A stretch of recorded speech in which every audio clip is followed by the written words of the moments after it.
Friends, welcome back to my channel. మా channel watch చేస్తున్న వాళ్ళందరికీ చాలా థ్యాంక్స్ అండి. నా వీడియో ఫస్ట్ టైం చూస్తున్న వాళ్ళు ఎవరైనా ఉంటే ఇలాంటి మంచి మంచి చిట్కాలు మీరు తెలుసుకోవాలనుకుంటే నా ఛానల్ని ఇప్పుడే సబ్స్క్రైబ్ చేసుకోండి. ఫ్రెండ్స్, ఈరోజు వీడియోలో ఫస్ట్ టిప్ వచ్చేసి వాటర్ ట్యాంక్లోకి దిగకుండానే ఇంకొక మనిషితో అవసరం లేకుండానే ఇల్లు తుడిచినంత ఈజీగా వాటర్ ట్యాంక్ని క్లీన్ చేసుకోవచ్చండి. అది కూడా జస్ట్ ఒక కర్ర స్పాంజ్ ఉంటే చాలు మనం చేసేసుకోవచ్చు. చూసారు కదా, ఇలా కర్రని స్పాంజ్ని ఉపయోగించాను. ఇలా స్పాంజ్కి హోల్ చేసేసి ఈ కర్రను అందులో పెట్టేసి దారంతో టైట్గా కట్టండి. బాగా టైట్గా ఉండేటట్టు చూసుకోండి. ఊడిపోతే మళ్ళీ అందులో పడిపోతుంది కదా. ఇది టైట్గా కట్టుకునే దాంట్లోనే ఉండిద్ది. ఇంక మనకు అంతా ఈజీ అయిపోతుంది.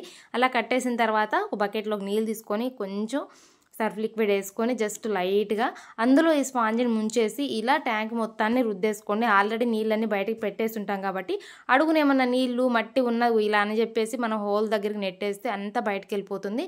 మళ్ళీ నార్మల్ వాటర్ పోసుకుంటూ ఇలా చేసుకోవచ్చండి. తర్వాత అడుగున మిగిలిపోయిన వాటర్ బయట హోల్లోకి రాకపోతే వాటిని ఇలా తీసుకొని స్పాంజ్ తోటి మనం పిండేసుకోవచ్చు. మొత్తం ఎండిపోయేంత వరకు జస్ట్ ఇలా ముంచేసి తీసేసి పిండేస్తే అయిపోతుంది.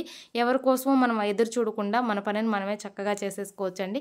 చూసారు కదా ఎంత సింపుల్గా చేసుకోవచ్చు. దీని కొరకు ఎవరో ఇద్దరు కావాలి లేదంటే పని మనుషులు కావాలని అనుకునేదానికి లేకుండా జస్ట్గా మనం ఇలా కర్రని స్పాంజ్ని ఉపయోగించి చేసుకోవచ్చు. చూడండి, ఫైనల్గా బ్లీచింగ్ పౌడర్ కూడా ఇలా స్పాంజ్ మీద చల్లేసి నేను లోపలంతా రుద్దేసి ఒక్క అరగంట సేపు ఎండిన తర్వాత మనం నీళ్ళు పెట్టుకున్నామంటే నీళ్ళు చాలా రోజుల వరకు ఫ్రెష్ ఉంటాయి. మళ్ళీ ట్యాంక్ కూడా చాలా క్లీన్గా ఉంటుంది. చివరిలో ఇలా బ్లీచింగ్ రుద్దేసి ఎండబెట్టిన తర్వాత మనం నీళ్ళు పెట్టుకుంటే చాలా మంచిదండి. చూసారు కదా, పూర్తిగా అయిపోయింది నా ట్యాంక్ క్లీన్. అయితే నేను ఒకదాన్నే చేసేసుకున్నాను. ఎంత సింపుల్గా చేసానో అర్థమైంది కదా. ఇంకా ఆలస్యం ఎందుకు, మీరు కూడా మీ ట్యాంక్ని క్లీన్ చేసుకోవాలంటే ఇలా ఒక కర్ర ఒక స్పాంజ్ని ఉపయోగించుకొని జస్ట్ ఎప్పుడు కావాలంటే అప్పుడు చేసేసుకోండి. కనీసం నెలకు ఒకసారి చేసుకున్నా చాలా నీట్గా ఉంటాయి నీళ్ళు. తప్పకుండా చేసుకోవాలి. చూసారు కదా, అది ఫస్ట్ టిప్. ఇంక నెక్స్ట్ టిప్ వచ్చేసి మనం చపాతీలు చేసుకుంటూ ఉంటాము. చపాతీలు చేసుకోవడానికి ఇలా డైరెక్ట్ కిచెన్ ప్లాట్ఫామ్ మీద కానీ లేదంటే ఇలా చపాతీ పీటను కానీ ఉపయోగిస్తూ ఉంటారు. ఇలా పిండి చల్లేసి మనం చపాతీ రుద్దేటప్పుడు ఆ పిండి అంతా కింద పడిపోయి చాలా శ్రమ అనేది మనకి ఎక్కువ అవుతుంది. అలా కాకుండా జస్ట్ మనం చేసుకునేటప్పుడు ఒక న్యూస్ పేపర్ని తీసుకొని ఇలా ప్లాట్ఫామ్ మీద పరిచేసిన తర్వాత దాని మీద ఇలా చపాతీ పీట పెట్టుకొని మనం చపాతీలు చేసుకున్నామంటే మనం చపాతీలు చేసుకోవడం అంతా అయిపోయిన తర్వాత మనం జస్ట్ ఆ పేపర్ని తీసేసి వదిలిస్తే సరిపోతుంది. కింద కొంచెం కూడా అవ్వదండి. అప్పుడు మనం కిచెన్ ప్లాట్ఫామ్ పద్ధతి మనం క్లీన్ చేసే పని తగ్గుతుంది.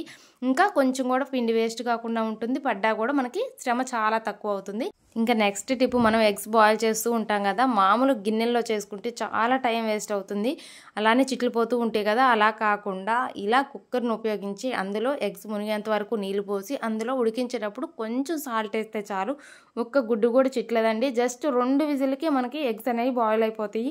అదే మనం గిన్నెలో గిన్నెను ఉపయోగించి బాయిల్ చేస్తే చాలా టైం తీసుకుంటుంది. అలానే మనకి గ్యాస్ వేస్ట్ అవుతుంది, మనకి టైం వేస్ట్ అవుతుంది. కాబట్టి ఇలా కుక్కర్లో ఉపయోగించుకొని కొంచెం ఉప్పేసి ఉడికించుకుంటే చాలా తొందరగా అవుతుంది. ఎగ్స్ వేస్ట్ కాకుండా ఉంటాయి. ఇంకా నెక్స్ట్ టిప్ వచ్చేసి ఏంటి మిక్సీ మీద టీ పొడి వేస్తున్నాను అనుకుంటున్నారా? అవునండి, మన మిక్సీ జార్లు కొత్త వాటిలాగా ఉండాలి, బ్లేడ్లు షార్ప్గా ఉండాలంటే సింపుల్ చిట్కా. ఇలా అయిపోయిన టాబ్లెట్ షీట్స్ ఉంటాయి కదా, వాటిని పడేయకుండా పక్కన పెట్టుకుంటే ఇవి చాలా రకాలుగా ఉపయోగపడతాయండి. వీటితో ఇంకా చాలా రకాలుగా ఉపయోగించుకోవచ్చు. అవి నేను తర్వాత చూపిస్తాను.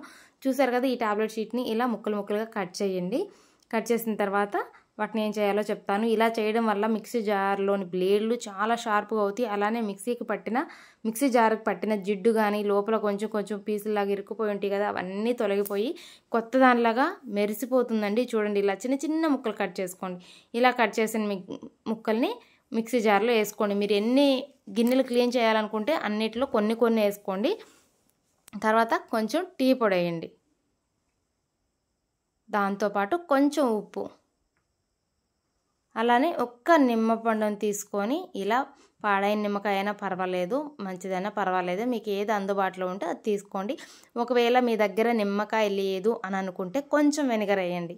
బాగా గుర్తుపెట్టుకోండి, నిమ్మకాయ లేని పక్షంలో వెనిగర్ వేసుకొని ఇలా మిక్సీ పట్టేసేయండి. మిక్సీ పట్టేస్తే అప్పుడు చూడండి బ్లేడ్లు ఎంత షార్ప్గా అవుతాయో, అలానే అందులో ఉన్న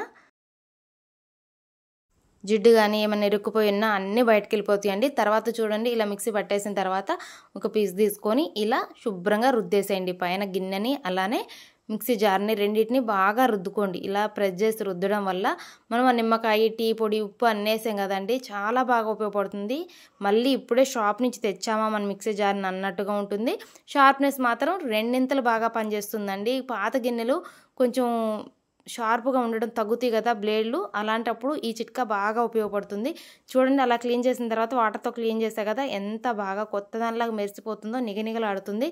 నిజంగా ఇది చెప్పుకోదగ్గ విషయమే. ఎందుకంటే మిక్సీ గిన్నెలు పాతబడే కొంది షార్ప్గా పనిచేయవు బ్లేడ్లు, అలాంటప్పుడు ఇలా చేయండి, అందులో కొత్త దానిలాగా మెరిసిపోతాయి. ఇంకా నెక్స్ట్ టిప్ వచ్చేసి చూసారు కదా, ఇల్లు సువాసన వెదజల్లాలంటే సింపుల్ చిట్కా. ఇల్లే కాదండి, వాష్రూమ్ కానీ మనకి హాల్ కానీ ఎక్కడైనా కిచెన్లో కానీ ఎక్కడైనా ఇది బాగా ఉపయోగపడుతుంది. ఇలా ఒక బౌల్ తీసుకొని దాంట్లో ఉప్పు వేయండి, కల్లుప్పు. లేదంటే మీ దగ్గర ప్లాస్టిక్ డబ్బా ఉన్నా పర్వాలేదు, దానికి పైన మూతుంటే దానికి హోల్స్ పెట్టేసేయండి, చిన్న డబ్బా. అందులో ఇలా కల్లుప్పు వేసేసిన తర్వాత కొంచెం కంఫర్ట్ అయ్యండి. తర్వాత ఒక్క కర్పూరం బిళ్ళ ఇలా నలిపేసి పొడిలాగా చేసేసేసిన తర్వాత కొన్ని 4-5 లవంగాలు తీసుకొని దాని మీద ఇలా పెట్టేసేయండి. ఇలా చేయడం వల్ల మనకి ఏ రూమ్ ఫ్రెషనర్స్ అవసరం లేదు, ఓడోనిల్స్ అవసరం లేదండి. వాష్రూమ్లో కానీ, హాల్లో కానీ, కిచెన్లో కానీ ఎక్కడైనా సరే ఇది జస్ట్ ఒక పక్కన పెట్టేసామంటే చాలు, రోజులు వారాలు కాదండి, నెలల తరబడి ఇల్లు సువాసన వెదజల్లుతూ ఉంటుంది. చూసారు కదా, ఇలా పెట్టేసేయండి. చాలా సింపుల్గా చేసుకోవడం, ఇంకా ఆలస్యం ఎందుకు, తప్పకుండా ట్రై చేయండి, డబ్బులు ఆదా చేసుకోండి. ఇంకా నెక్స్ట్ టిప్ వచ్చేసి నిమ్మకాయలు ఎక్కువ రోజులు తాజాగా ఉండాలంటే సింపుల్ చిట్కా. ఇలా మూతున్న స్టీల్ డబ్బా కానీ, ప్లాస్టిక్ డబ్బా కానీ ఏదైనా పర్వాలేదు, అది తీసుకొని దాంట్లో నిమ్మకాయలు వేసేసి అవి మునిగేంత వరకు వాటర్ పోసేసి ఇలా పెట్టేసి మీరు ఫ్రిడ్జ్లో పెట్టారంటే చాలా రోజుల వరకు ఉంటాయి. లేదంటే బయట ఉంచినా కూడా త్వరగా పాడవ్వండి, ఎలా అయినా చేసుకోవచ్చు.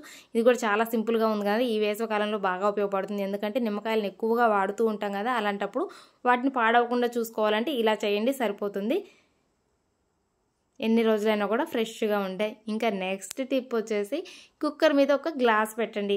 ఏంటి కుక్కర్ మీద గ్లాస్ అనుకుంటున్నారా? అవునండి, కుక్కర్ మీద గ్లాస్ పెట్టడం వల్ల గ్లాసుల్లో మనం ఇలా కుక్కర్ని ఉపయోగించి పప్పు కానీ రైస్ కానీ వండుకుంటూ ఉంటాం కదా, అలా వండుకోవడం అయిపోయిన తర్వాత స్టవ్ ఆఫ్ చేస్తాం కదా, వేడి ఉంటుంది కదా, ఆ వేడి ఉన్నప్పుడు మీరు గిన్నెలు కానీ గ్లాసులు కానీ ఏమన్నా వేరే స్మెల్ వస్తున్నా, కొంచెం నీచు వాసన ఉన్నా కానీ వీటి మీద బోర్లు ఇస్తే చాలండి, గ్లాసుల్లో ఎటువంటి స్మెల్ రాకుండా నీట్గా ఉంటాయండి. చూసారు కదా ఫ్రెండ్స్, ఈరోజు వీడియోలో అద్భుతమైన చిట్కాలు. ఈ వీడియో కానీ మీకు నచ్చితే లైక్ చేయండి, మీ ఫ్రెండ్స్కి రిలేటివ్స్కి షేర్ చేయండి. అలానే నా ఛానల్ని ఫస్ట్ టైం చూస్తున్న వాళ్ళు ఎవరైనా ఉంటే సబ్స్క్రైబ్ చేసుకొని పక్కనే ఉన్న బెల్ బటన్ క్లిక్ చేస్తే నేను పెట్టే ప్రతి వీడియో మీకు నోటిఫికేషన్ వస్తుంది. Thank you for watching friends, bye.